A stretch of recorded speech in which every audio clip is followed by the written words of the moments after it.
আসসালামু আলাইকুম সবাইকে। আজকে আমরা ইকোনমিক্স সেকেন্ড পেপারের দ্বিতীয় অধ্যায়ের পার্ট 4 পড়ব। প্রথমে হচ্ছে পরিবেশ দূষণ। পরিবেশ দূষণ কাকে বলে?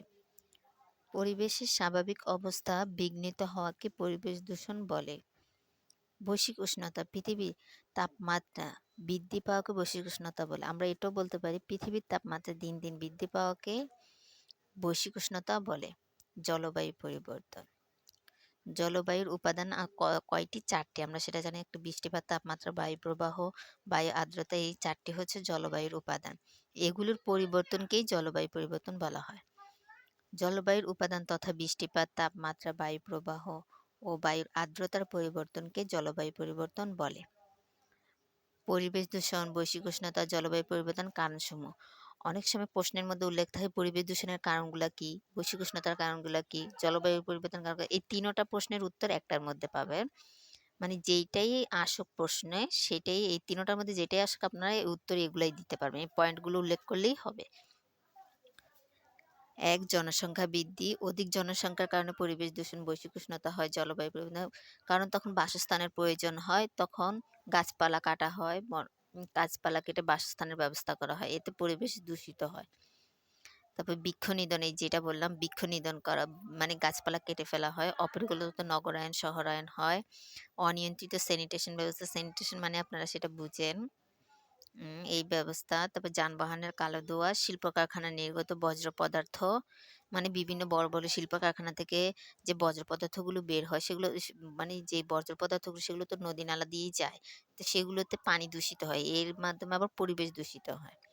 তারপর ইটভাটার কালো ধোঁয়া, এই ইটভাটার কালো ধোঁয়ার কারণেও এগুলো মানে এই পরিবর্তনের কারণগুলো হচ্ছে এটা।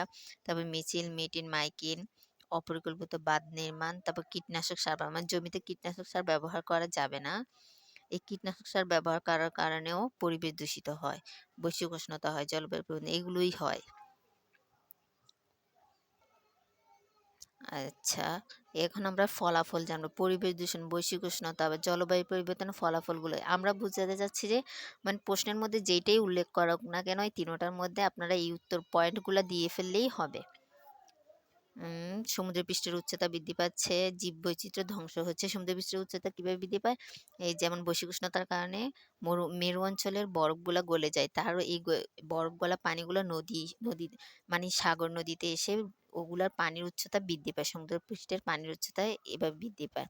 তারপর জীববৈচিত্র্য ধ্বংস হয়ে যায় এর ফলে। তারপর বন্যা, খরা, প্রাকৃতিক দুর্যোগ দেখা দেয়। লবণাক্ততা, জলাবদ্ধতা সৃষ্টি হয়। তারপর বিশুদ্ধ পানির সংকট দেখা দেয়, বন্যার কারণে বিশুদ্ধ পানির সংকট দেখা দেয়। খাদ্য সংকট দেখা দেয়। অজানা রোগের সৃষ্টি হয়। উদ্বাস্তু সমস্যা হয়, মানে বসবাসের সমস্যা হয়, এটা বোঝানো হয়েছে।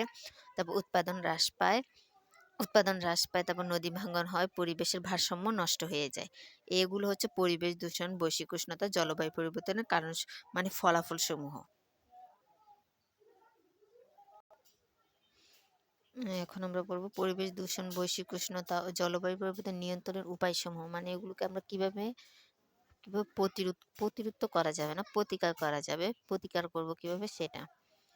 জনসংখ্যা নিয়ন্ত্রণ করতে হবে, বৃক্ষরোপণ করা, উন্মুক্ত জায়গায় মিছিল মিটিং না করা, পরিকল্পিত নগরায়ন, শহরায়ন করা, তারপর নিয়ন্ত্রিত স্যানিটেশন ব্যবস্থা, পরিবেশ বান্ধব যানবাহন ব্যবহার করা, তারপর পরিকল্পিত বাঁধ নির্মাণ করা, জমিতে জৈব সার ব্যবহার করা, তারপর বজ্র পদার্থ যেখানে সেখানে না ফেলা, নির্দিষ্ট স্থানে ফেলা, ইত্যাদি করলেই মানে পরিবেশ দূষণ রোধ হবে, প্রতিকার পাবে, বৈশ্বিক উষ্ণতা প্রতিকার পাবে, জলবায়ু পরিবর্তনও মানে নিয়ন্ত্রণে আসবে।